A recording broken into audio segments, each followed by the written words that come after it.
జగిత్యాల జిల్లా ధర్మపురి అసెంబ్లీ ఫలితాల్లో strong room తాళం చెవి మిస్ అయిన ఘటన విచారణకు నాచుపల్లి జేఎన్టీయూ కళాశాలకు ఎన్నికల అధికారులు చేరుకున్నారు.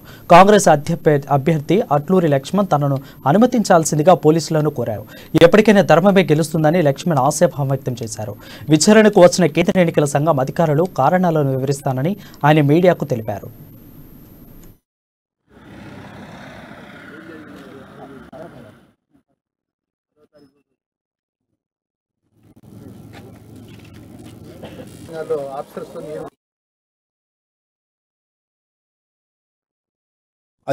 ప్రత్యేక అధికారికి రావడం జరిగింది. మొన్న 10వ తారీఖు రోజు విఆర్కే కాలేజీలో ఉన్నటువంటి ధర్మపురి ఎన్నికల ఫలితాల స్ట్రాంగ్ రూమ్ కీస్ మిస్ప్లేస్ అయిన దాని మీద మేము గౌరవ కోర్టును ఆశ్రయించి మీరు తాళాలు ఓపెన్ చేయమని స్ట్రాంగ్ రూమ్ కీస్ సంబంధించిన కీస్ మిస్ప్లేస్ అయినాయి, దానికి ఎవరు బాధ్యులు అనే విషయాన్ని కోర్టు దృష్టి తీసుకెళ్లడం జరిగింది. మేము పలగొట్టే విషయంలో కూడా మేము ఆల్రెడీ కోర్టుకు మాకు ఎలాంటి అభ్యంతరం లేదని కూడా రాతపూర్వకంగా కూడా తెలియజేయడం జరిగింది. పూర్తిగా నమ్మకం విశ్వాసం మాకున్నది.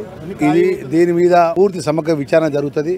ఎవరైతే బాధ్యులు ఈ తాళం మిస్ప్లేస్ దాని మీద వారి మీద యాక్షన్ జరగాలి. 4.5 years ఒక బాధ్యత గల ఒక రాష్ట్రంలో కేబినెట్ మంత్రికి సంబంధించినటువంటి ఎన్నికల అవకతవకల సబ్జెక్టు సంబంధించిన స్ట్రాంగ్ రూమ్ తాళాలు లేవు అంటే అది ఎవరు బాధ్యులు దానికి ప్రత్యేక అధికారికి రావడం జరిగింది. మొన్న 10వ తారీఖు రోజు విఆర్కే కాలేజీలో ఉన్నటువంటి ధర్మపురి ఎన్నికల ఫలితాల స్ట్రాంగ్ రూమ్ కీస్ మిస్ప్లేస్ అయిన దాని మీద మేము గౌరవ కోర్టును ఆశ్రయించి మీరు తాళాలు ఓపెన్ చేయమని స్ట్రాంగ్ రూమ్ కీస్ సంబంధించిన కీస్ మిస్ప్లేస్ అయినాయి, దానికి ఎవరు బాధ్యులు అనే విషయాన్ని కోర్టు దృష్టి తీసుకెళ్లడం జరిగింది. మేము పలగొట్టే విషయంలో కూడా మేము ఆల్రెడీ కోర్టుకు మాకు ఎలాంటి అభ్యంతరం లేదని కూడా రాతపూర్వకంగా కూడా తెలియజేయడం జరిగింది. పూర్తిగా నమ్మకం విశ్వాసం మాకున్నది.